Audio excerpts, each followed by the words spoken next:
Eu, inclusive, pedi, para os irmãos que pudessem meditar nesse texto de Romanos 1,17 e também continuasse lendo Romanos 3 e lesse Romanos 5.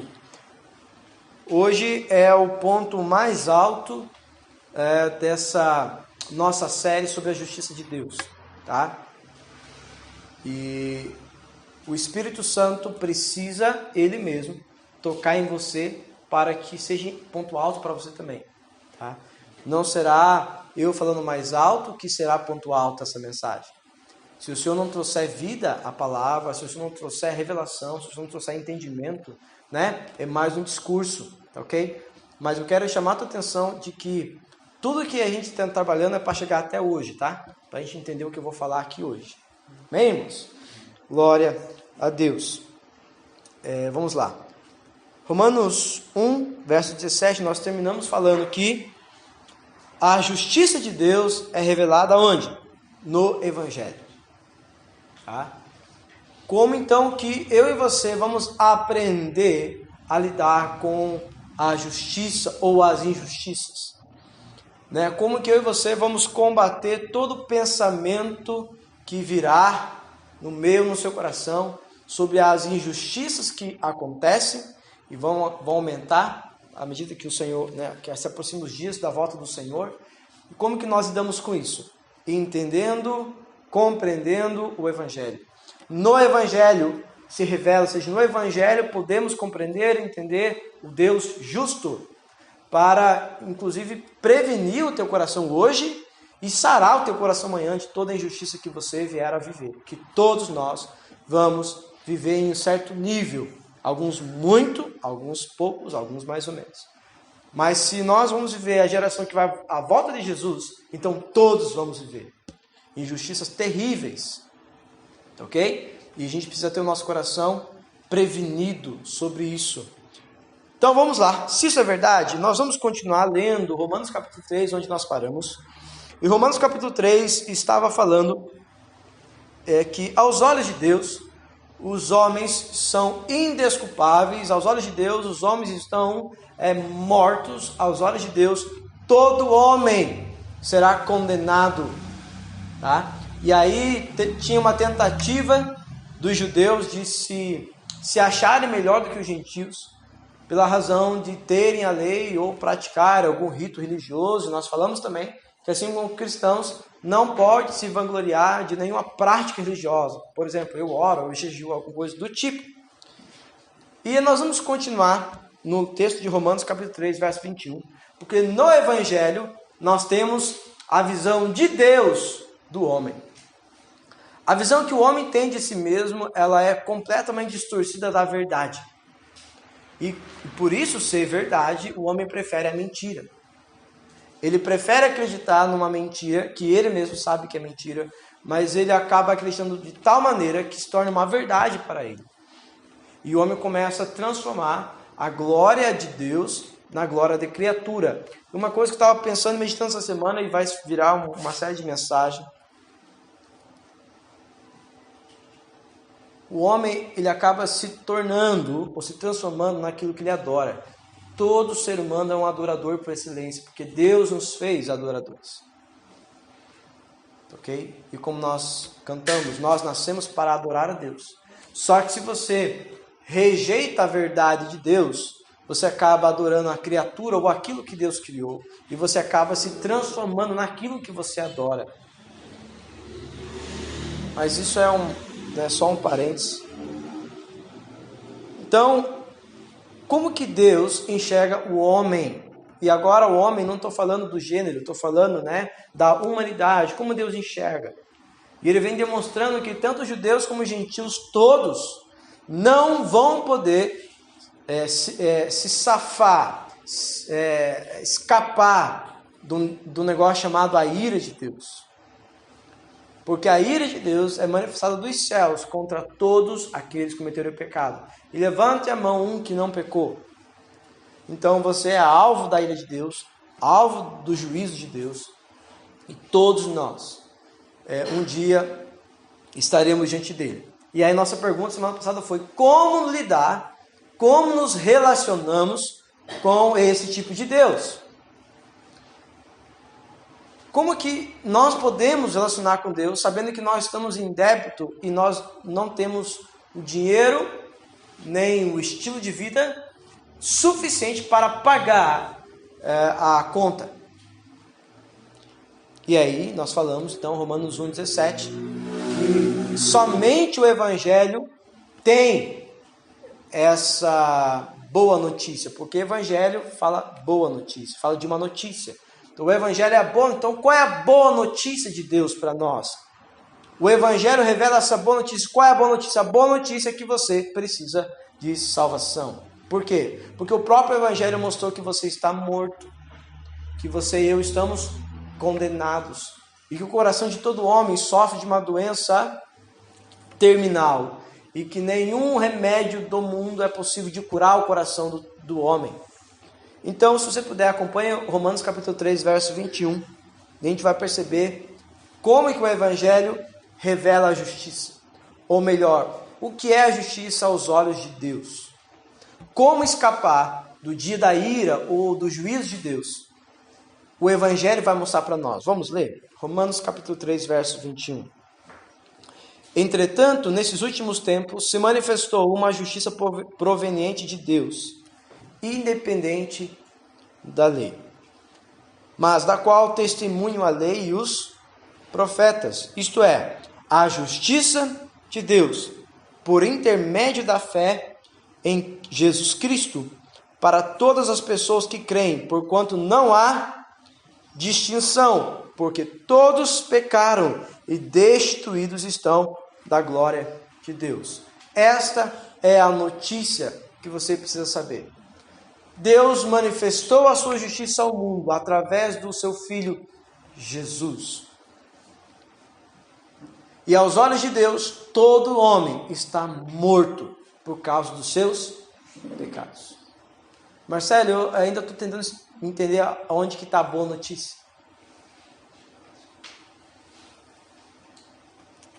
Verso 24.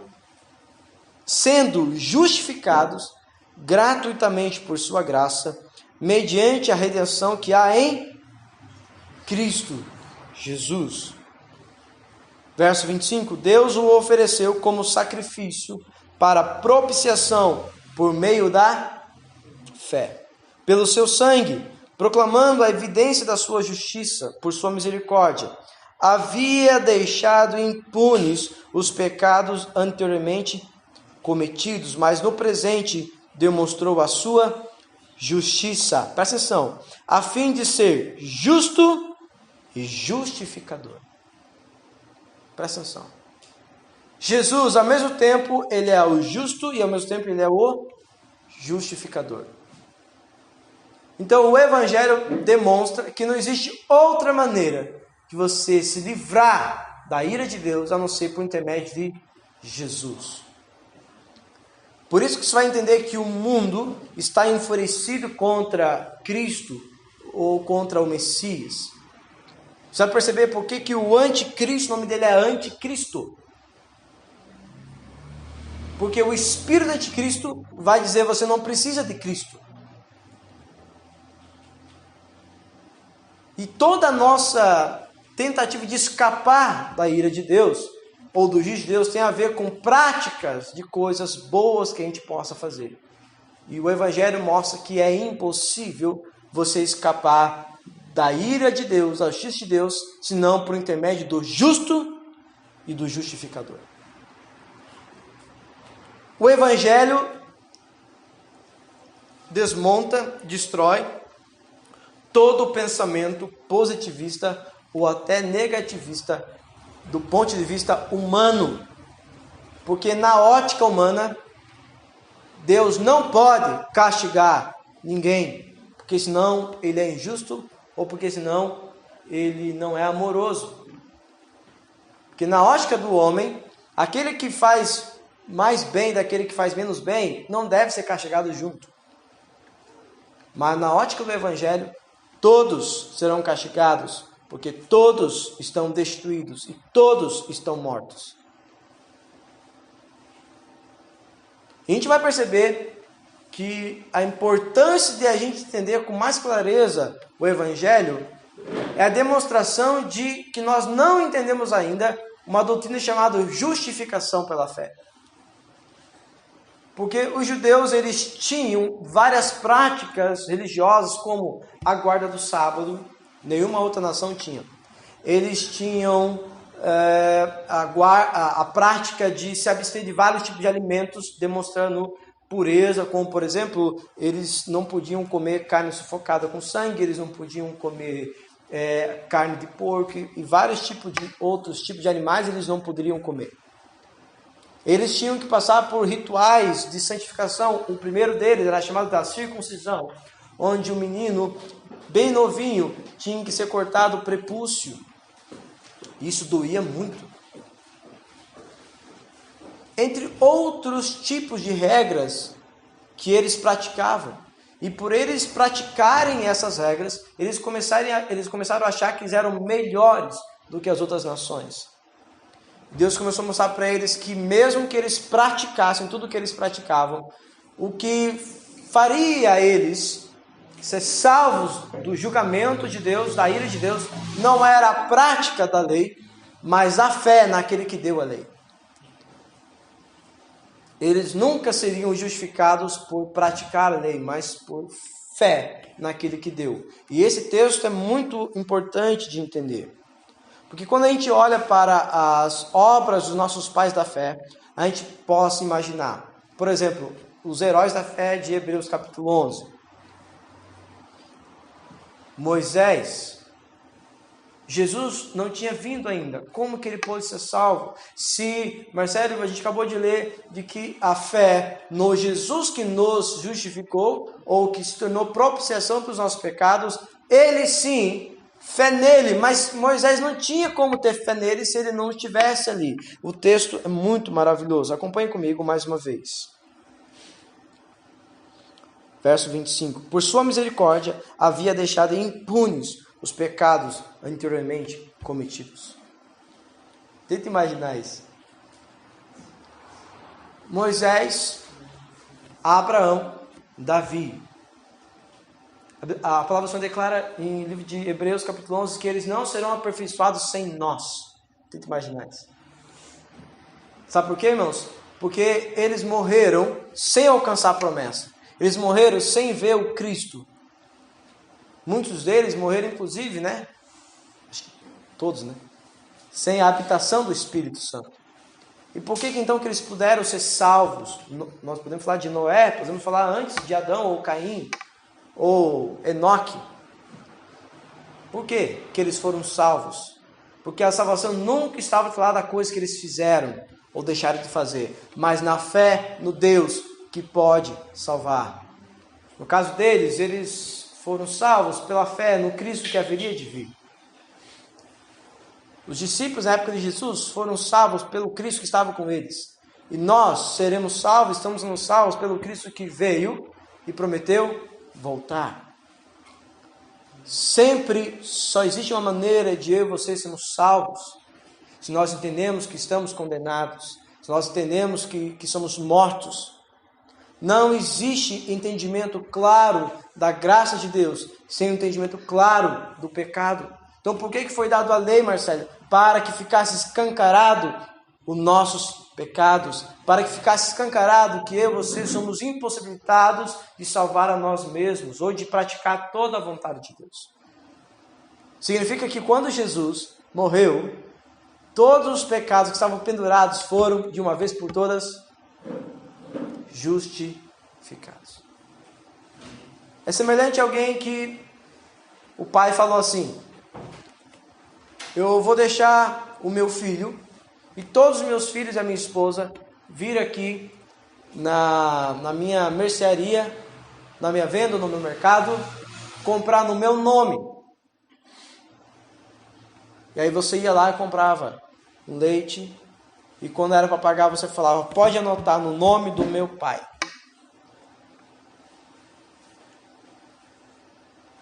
Isto é fé.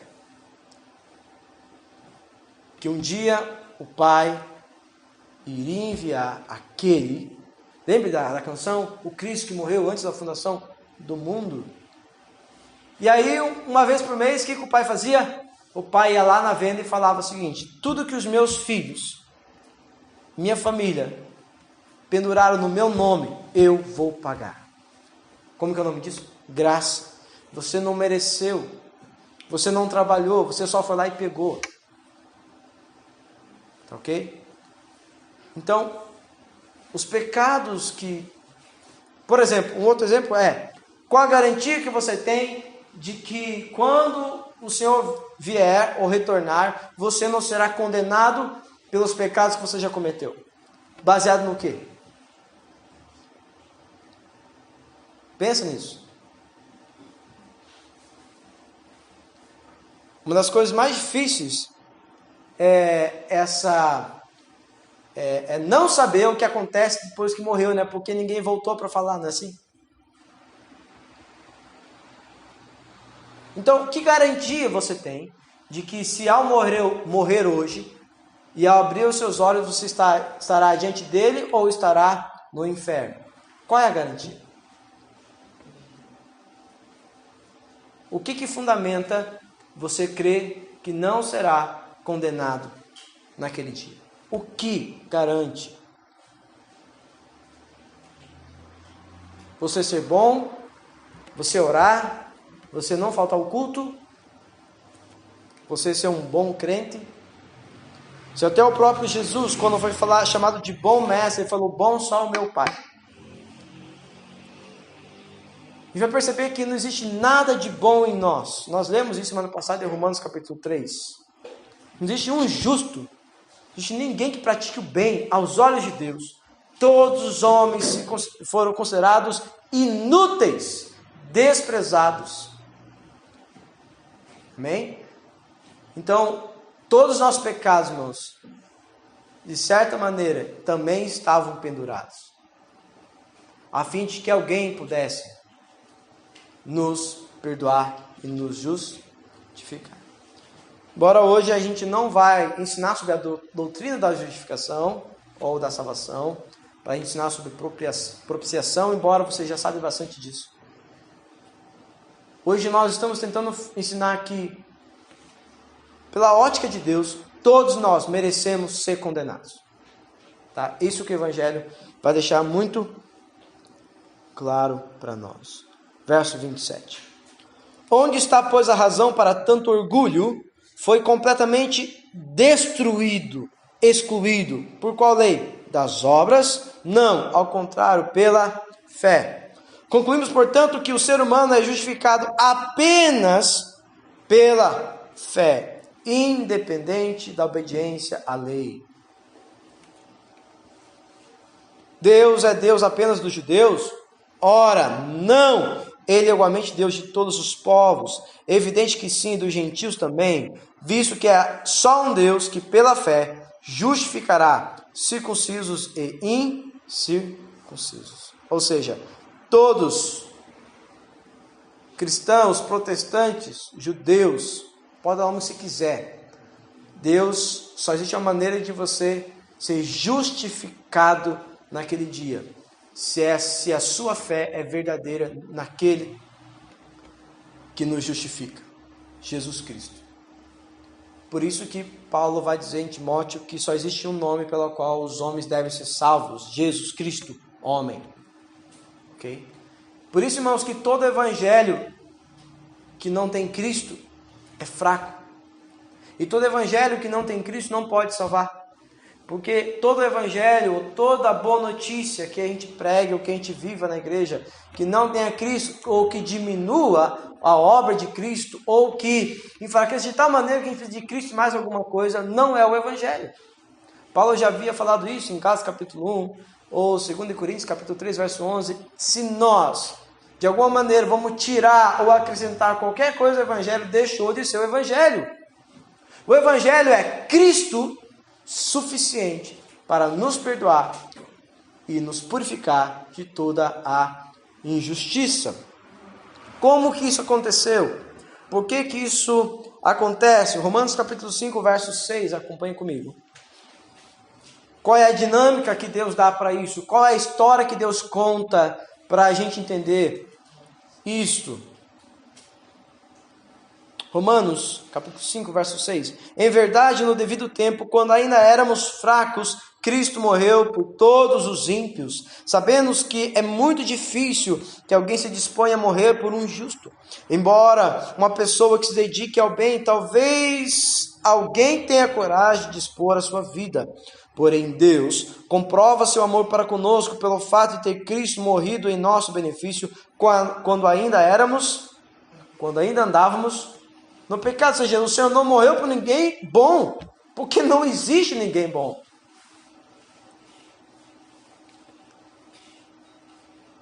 Agora, como fomos justificados por seu sangue, muito mais ainda por intermédio dele seremos salvos da ira de Deus. Só existe uma maneira de você e eu sermos salvos da ira de Deus, através de Jesus. Se a gente vai começar a ensinar, viver ou pregar o evangelho sem tirar e tirando isto da boa notícia, não tem boa notícia. Se a boa notícia é que Jesus te ama, sem falar que Jesus ele é o salvador da ira de Deus, não funciona. Porque Jesus ama a todos, com certeza. Com certeza. Mas qual é o mecanismo que Deus libera ou liberou para que possamos ser salvos?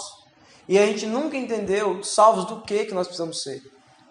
Claro, a gente pode falar que nós precisamos ser salvos dos nossos pecados, é verdade. Precisamos ser salvos de nós mesmos, é verdade. Precisamos ser salvos do Satanás, é verdade também. Mas, irmãos, o maior inimigo não é nós, nem nossos pecados, nem o inferno ou o Satanás.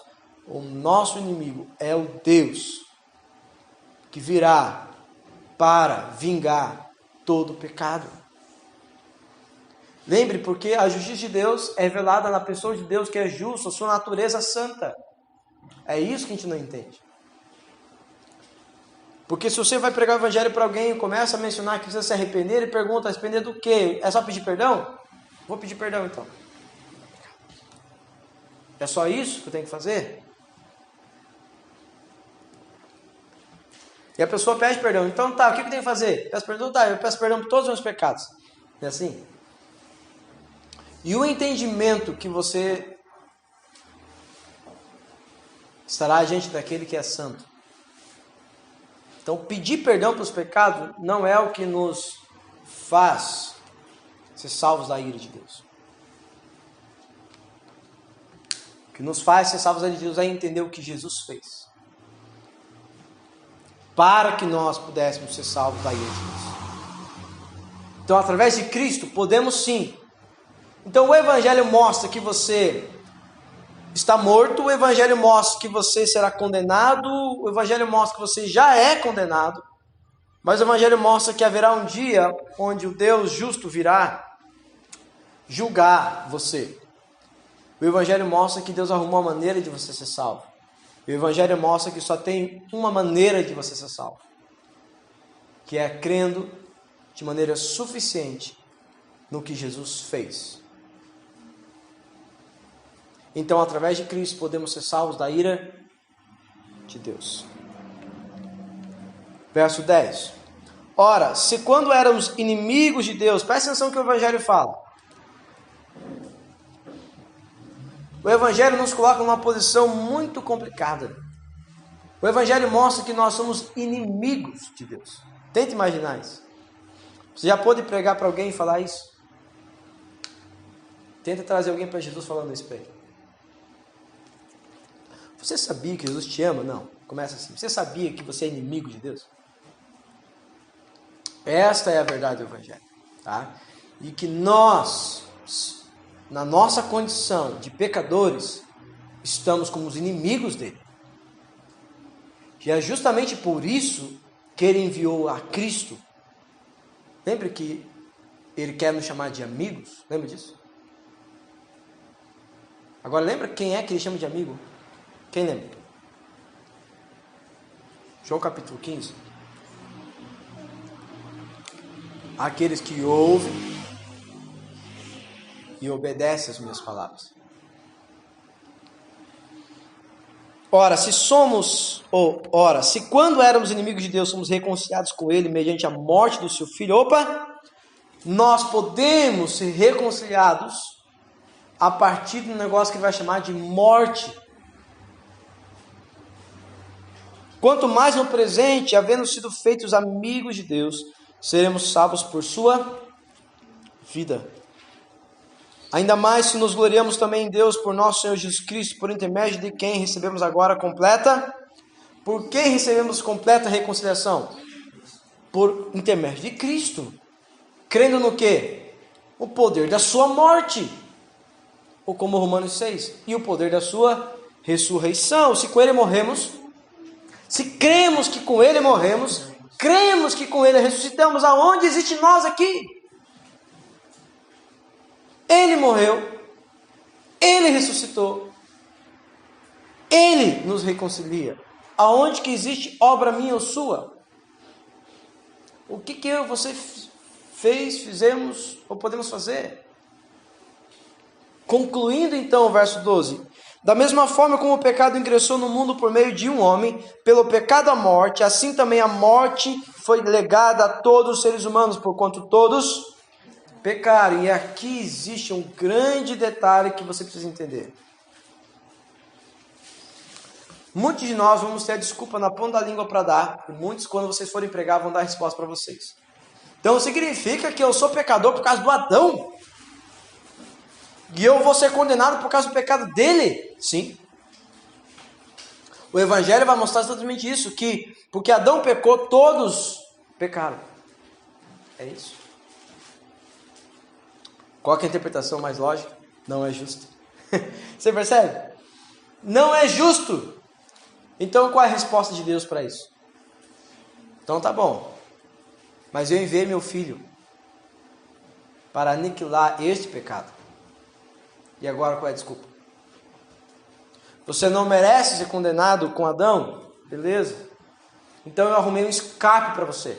O escape é o meu filho, que também não merece morrer. Porque ele também não pecou. Estamos kits, né? Você não pecou, não merece morrer. Meu filho não pecou, não merece morrer. Eu enviei ele. E agora, qual é a desculpa? Percebe por que o Espírito de Cristo opera hoje e vai operar? Porque ele vai tentar convencer você que você não precisa do Cristo. Ou vai tentar diminuir a mensagem do Evangelho.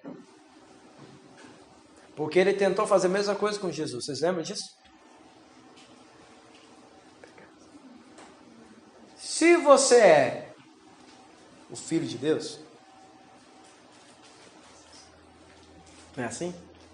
Qual é a oferta de Satanás para Jesus? Se você diz que o Pai te ama, irmãos, essas mesmas perguntas que provocam um sentimento de injustiça virá no meu e no seu coração, tá? Se você é filho de Deus, por que ele não te livra disso aí? Se Deus é teu pai, por que ele não te dá um emprego melhor? Se você é filho de Deus, por que ele não livra o teu filho dessa doença? Se, é a mesma coisa, não muda, ele nunca mudou, Satanás. Sempre as mesmas pegadinhas, e aí a gente continua caindo. Sabe por quê? Nós não conhecemos o Deus justo. Ele vai dizer o seguinte, que dentro do entendimento do Evangelho, do conhecimento do Deus justo, todos nós somos condenados ao pecado de Adão, mas todos nós podemos ser vivificados na morte do Cristo. Então, todos os homens se tornam indesculpáveis. Por isso que a Bíblia diz que o Espírito Santo foi dado a nós, e o Espírito Santo tem uma tríplice missão. Ele convencerá o mundo do pecado, da justiça e do juízo. Do pecado porque não creem em mim, ou seja, o que nos atrapalha de não crer nele? O pecado.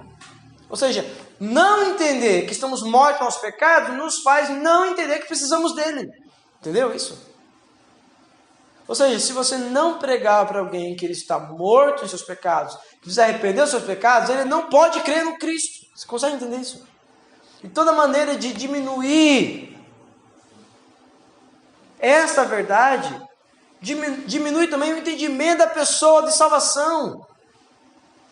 Ela não entende por que ela precisa ser salva, nem do que ela precisa ser salva.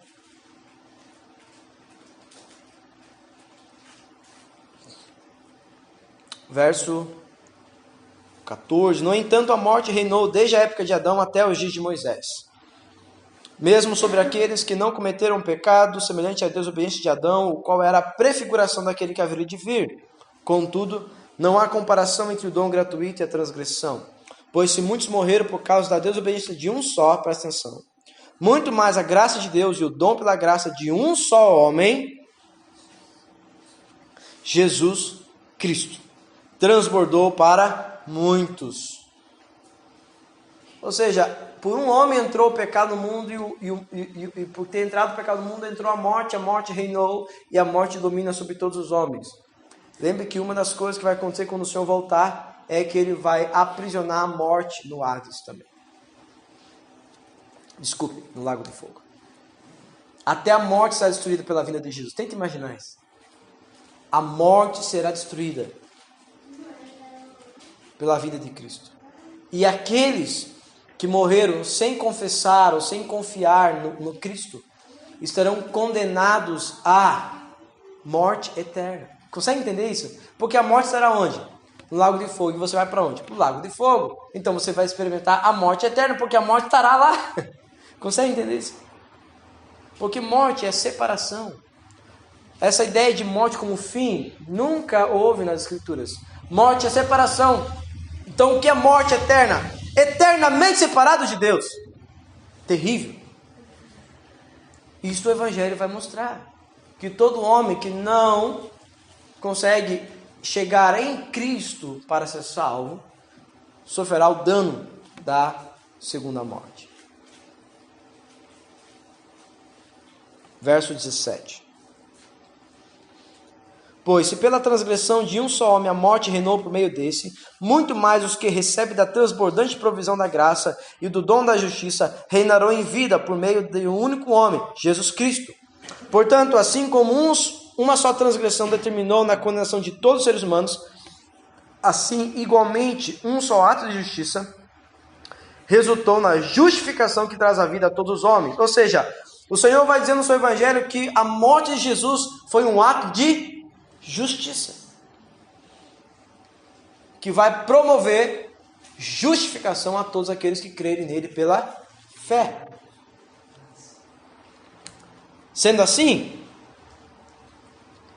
como por meio da desobediência de um só homem muitos se tornaram pecadores, assim também por intermédio da obediência de um único homem muitos serão feitos justos. Qual é a maneira de eu e você ser feitos justos? Confiando plenamente e suficiente naquele que é o único justo e justificador daqueles que creem nele. Ficou claro o que o Evangelho diz? A confiança plena e suficiente nele promove em que eu e você sejamos considerados justos naquele dia. Por intermédio de nada que você fez, mas apenas pela confiança naquele que fez. Verso 20. A lei foi instituída para que a transgressão fosse ressaltada, mas onde abundou o pecado, superabundou a graça.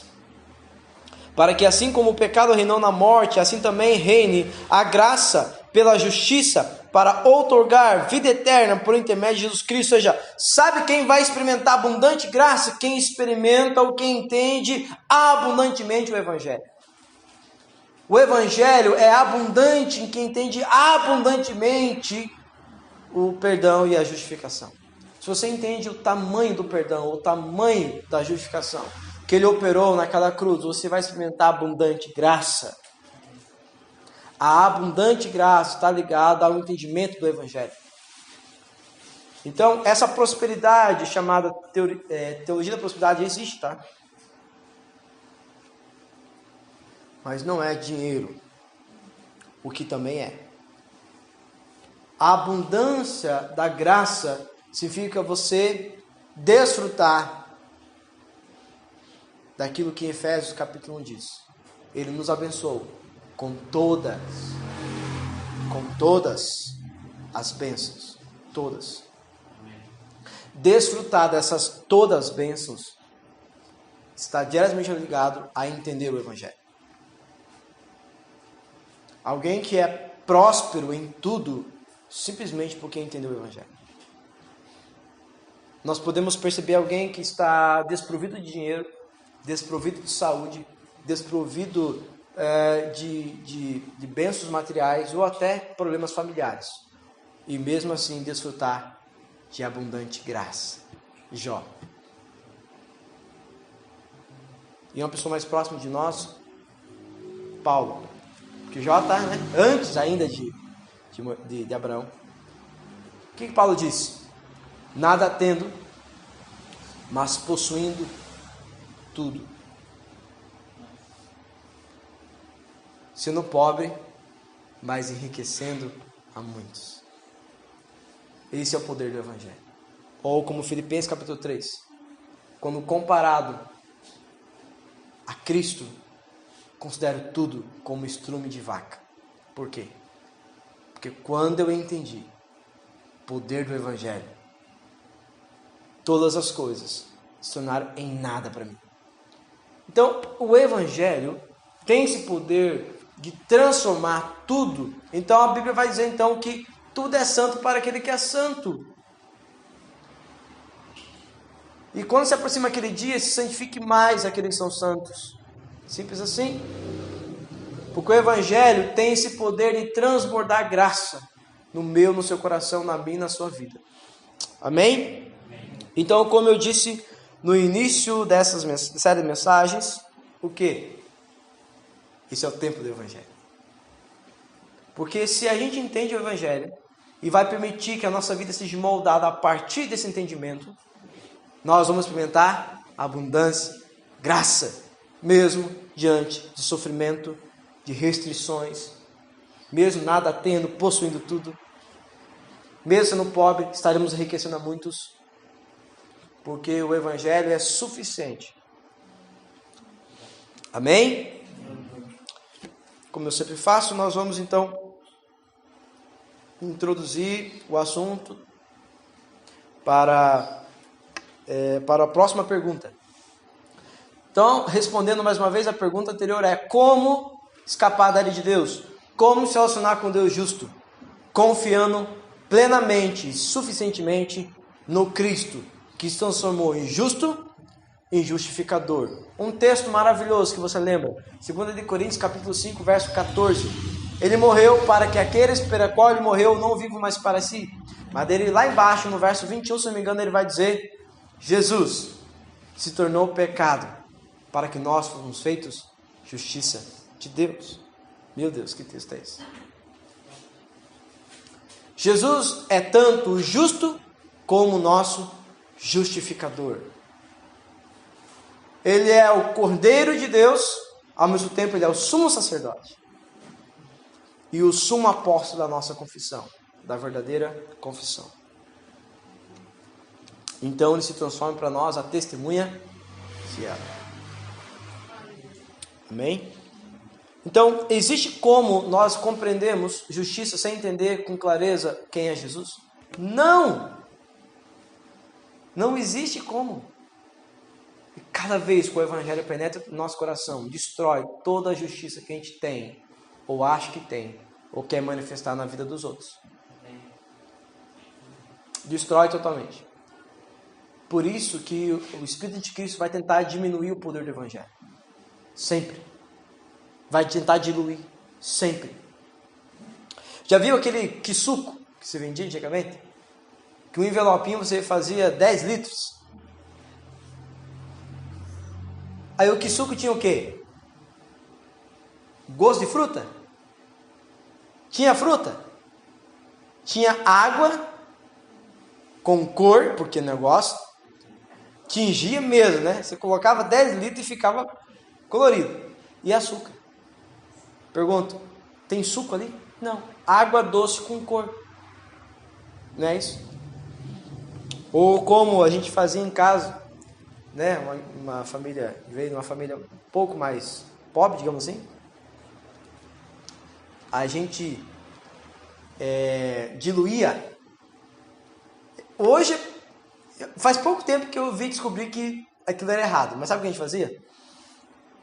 O pai comprava esses suco integral de uva. Não, a gente transformava aquele suco de 1 litro, dava para o mês inteiro, porque a gente colocava um pouquinho de suco e água. A gente fazia a mesma coisa que suco, entendeu? Você tinha mais uma vez água com cor e açúcar. Nós estamos fazendo exatamente isso com o Evangelho. Tem Jesus, mas não tem Evangelho.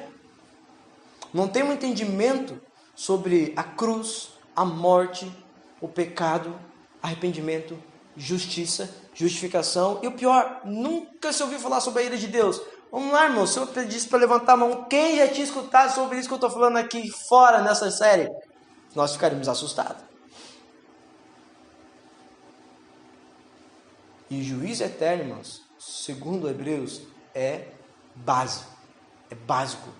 É os princípios elementares da doutrina de Deus. Agora você já reparou que Satanás sabe disso? Sim ou não? Irmãos, praticamente todos os filmes da Marvel, todos os filmes de fantasia que foram feitos, dirigidos, pensados por ateus, pessoas que são completamente contra o Evangelho, todos no final têm um juízo, têm um julgamento. Sim ou não? Ele sabe que está chegando o dia. E o Espírito Santo, ele vem para convencer você do juízo. Sabe por quê? Porque o príncipe desse mundo já foi julgado, irmãos. Ele sabe disso. E ele quer convencer você que não será bem assim. Está entendendo? E todo evangelho que diminui o fato que você será julgado se você não tiver confiança plenamente nele, não é o evangelho. Como eu disse, esse é o tempo do evangelho. Nós tenta imaginar se a igreja começa a moldar a sua vida a partir desse entendimento. O que será? E se nós começarmos a voltar a pregar esse evangelho, só tem uma coisa que eu sei: seremos odiados por todos. O Senhor disse. Ele nunca falhou, ele nunca mentiu. Ele disse: sabe por que eles odeiam vocês? Porque eles odeiam a mim. Sabe por que eles perseguiram vocês? Porque eles me perseguiram.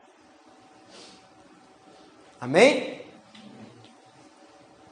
Amém. Se isso é verdade, vamos para o próximo.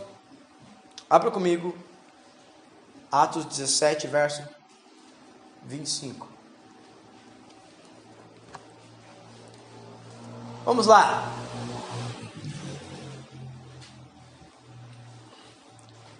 Vamos introduzir então a resposta à próxima pergunta, que é: como nos relacionamos com esse Jesus? Ou qual é a relação entre Jesus e a ira de Deus que nós falamos? Seremos salvos da ira através de Jesus Cristo. Como que isso funciona? Amém? Nós vamos ver, se você quiser anotar, Jesus, ele foi alvo da ira de Deus. Isaías capítulo 53, anota. Nós não vamos ler hoje, como eu disse, a introdução para a gente conversar sobre esse assunto. Jesus, ele é o salvador da ira de Deus. Nós já acabamos de ler isso no Romanos 3 e Romanos 5. E o pior, Jesus, o mesmo, é o aplicador da ira de Deus. Cara, tenta imaginar isso. Jesus, ao mesmo tempo, ele é o alvo da ira de Deus. Ao mesmo tempo, é ele que nos salva da ira de Deus. Ao mesmo tempo, é ele quem aplica a ira de Deus. Irmãos, tem como ter evangelho sem Jesus? se é ele que foi o alvo da ira de Deus. Em Isaías 53, se você lembra, a Bíblia diz que o Senhor, Deus, ficou feliz em esmagar o próprio filho.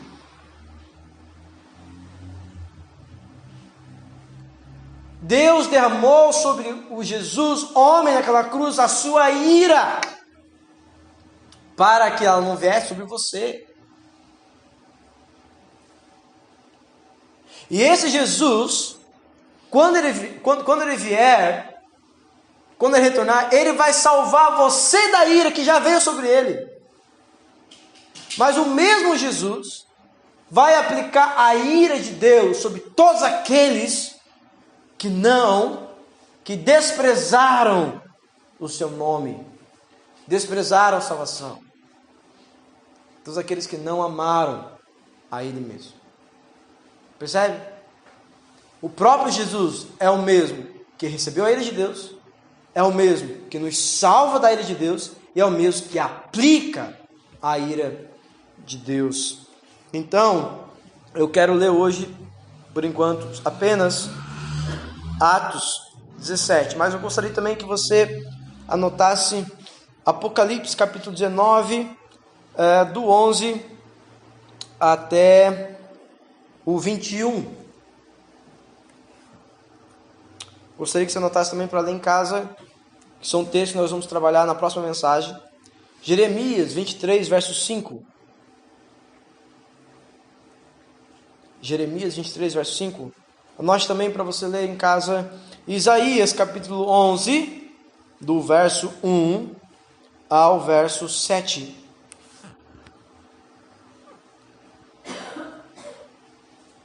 Anote esses textos, que são os textos que nós vamos concluir esse momento sobre a justiça, para a gente voltar para Malaquias. Lembre que nós estamos respondendo um problema que Deus viu no coração da geração de Malaquias, capítulo 2, verso 17. E que a mesma indagação que haverá nos homens nos dias que antecedem a vinda de Jesus.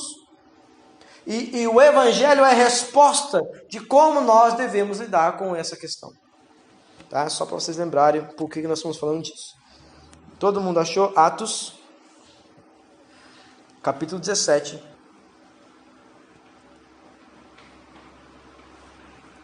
Aleluia. Vamos ler a partir do verso 23. Então, irmãos, essa passagem é uma das passagens que vai se repetir. Está se repetindo. E ela encontrará plenitude. E eu quero demonstrar para você qual é o entendimento correto, verdadeiro do Deus justo e a maneira como nós devemos lidar com isso e a maneira como nós, de maneira prática, devemos transbordar esse conhecimento.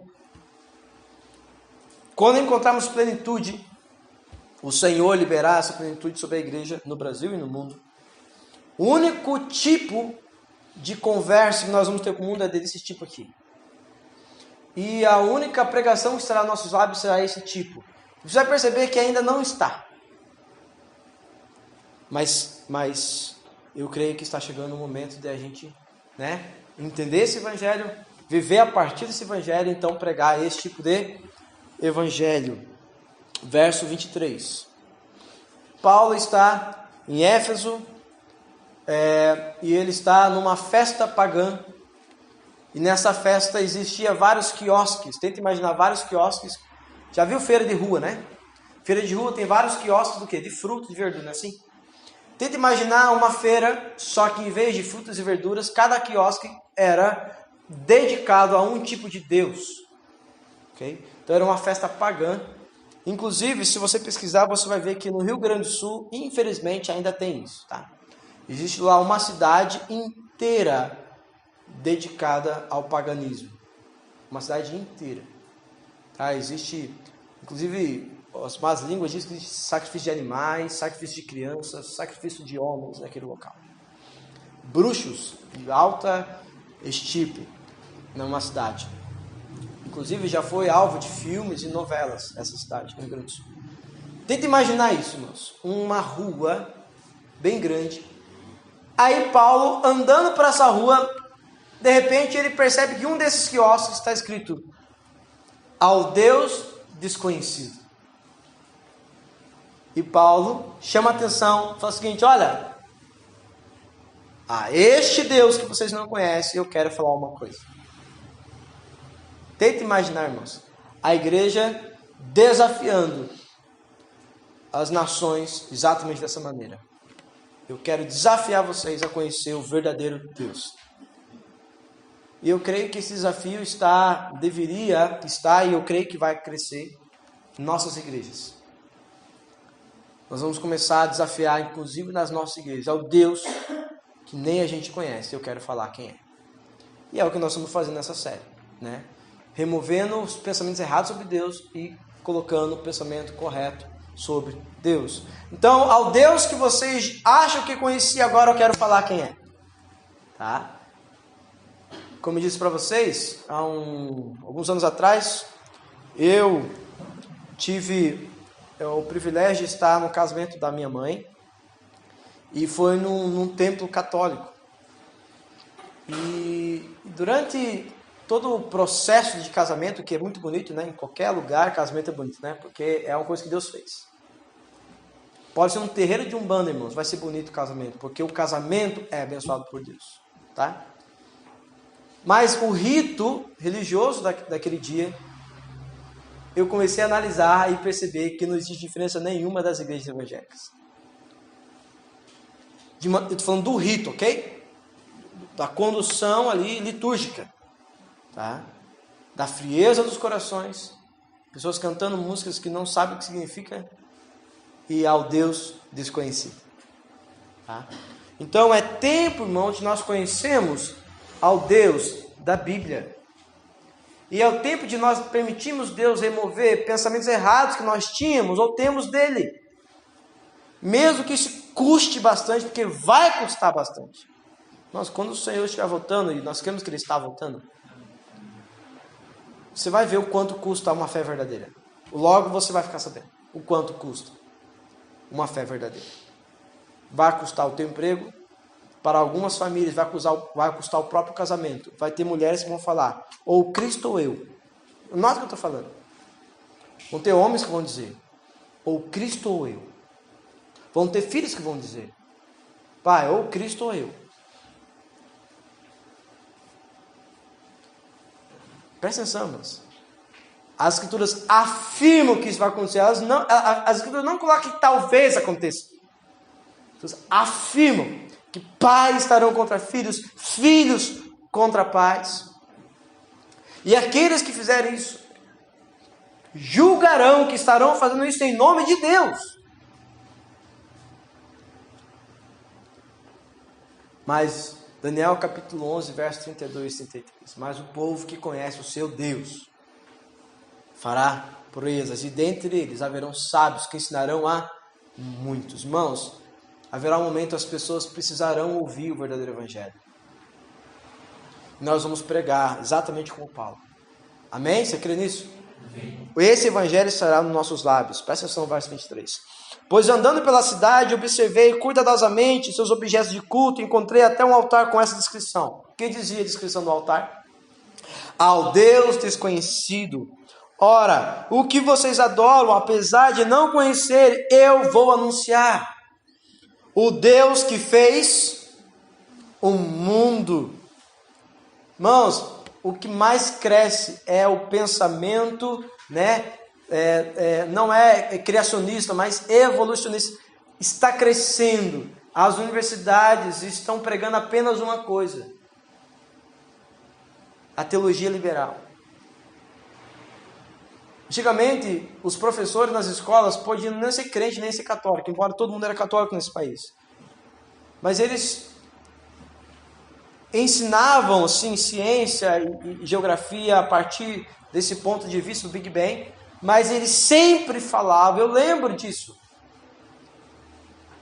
sobre o Deus que criou.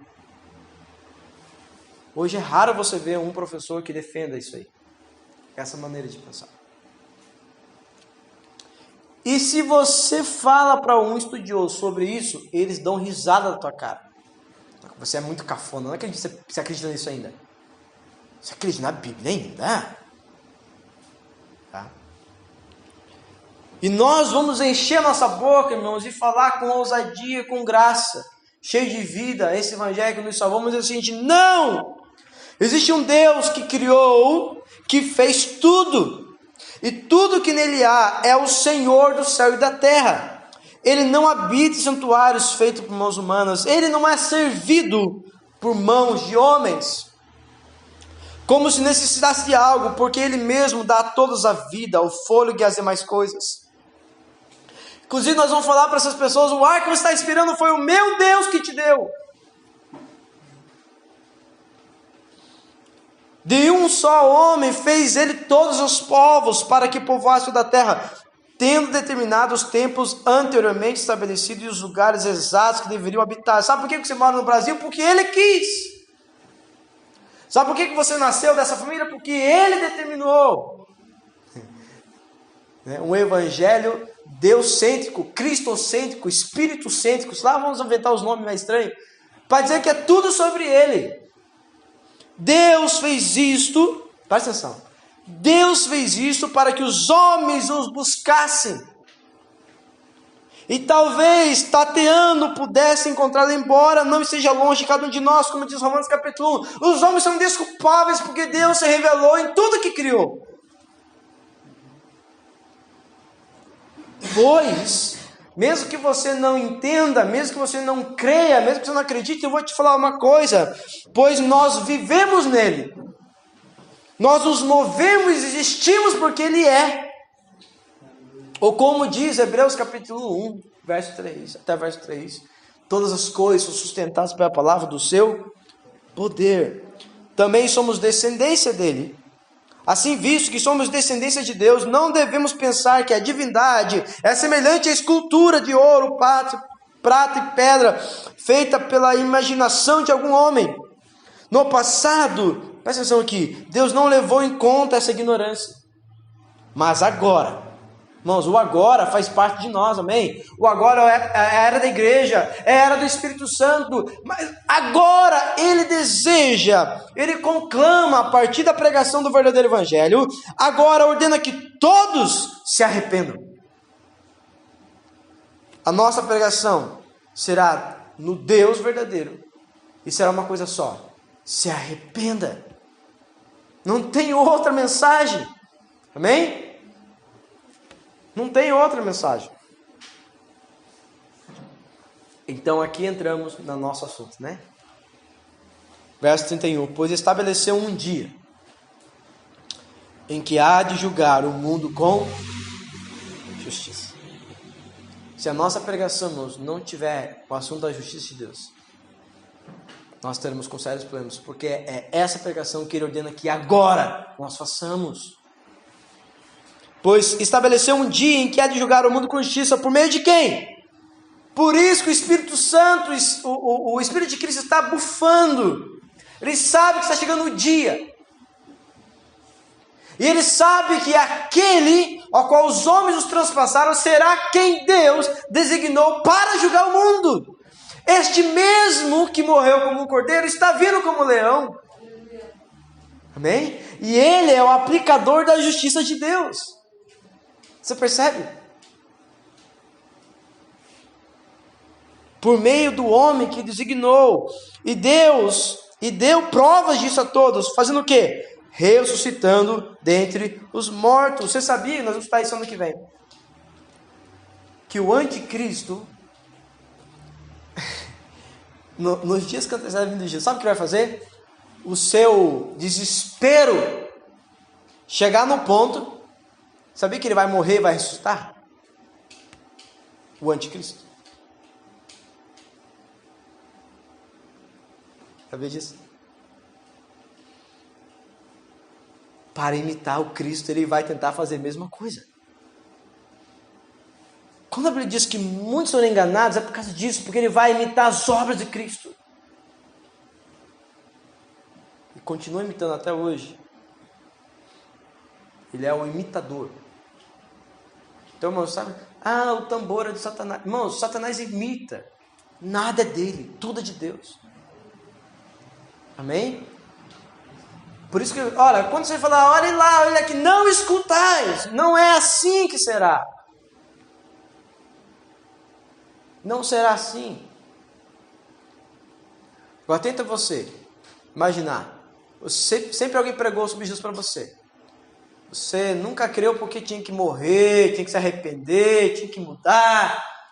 Não estou disponível para isso. Aí vem um cara, começa a falar assim que não é bem assim. Começa a fazer sinais, maravilhas. A ponto de você ouvir dizer que ele morreu e ressuscitou. E tem provas. A Bíblia diz que aqueles que não creram na verdade, crerão na mentira. Irmãos, este é o tempo de crer no Evangelho. Porque se você não crer no Evangelho, você vai crer na mentira. Amém? Glória a Deus. Tá? Então, esses são os textos que eu pedi para você meditar. Concluímos dizendo exatamente isso. Que está reservado um dia que o próprio Deus designou para estabelecer justiça na terra. Então, tentando responder já a pergunta do povo de Malaquias, onde está o Deus da justiça? Seguinte, espera. Porque se ele viesse hoje, nenhum de vocês seriam salvos. Essa é a resposta que ele vai dar para o povo de Malaquias, Malaquias capítulo 3. A resposta é, o Pai designou um homem para praticar, aplicar a justiça. Mas também esse mesmo homem pode livrar eu e você da ira dele mesmo. Se eu e você confiarmos plenamente e suficientemente no poder da sua morte, no poder da sua ressurreição e no poder da sua vida, que nós chamamos de abundância da graça, né? O Deus que morreu sem nós merecemos, Deus que nos amou primeiro, e tudo que nós cantamos hoje. Amém? Então, irmãos, sempre esse é um convite. Eu tenho pensado sobre isso.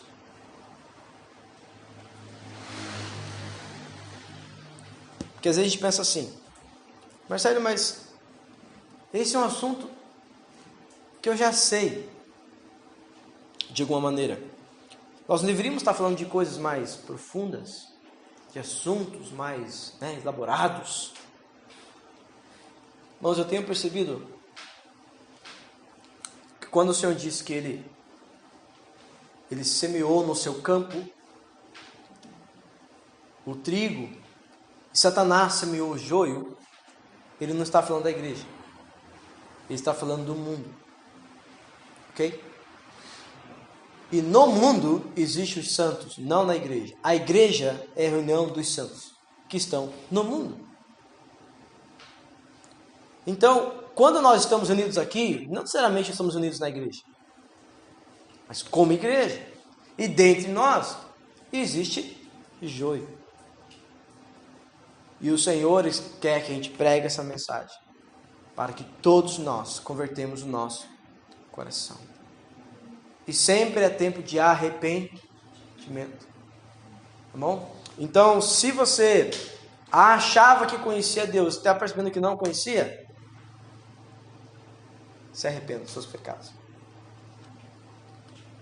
E reconheça que Jesus é suficiente para te perdoar os pecados e te purificar de toda justiça. Naquele dia, Ele confessará o seu nome diante do Pai. Amém?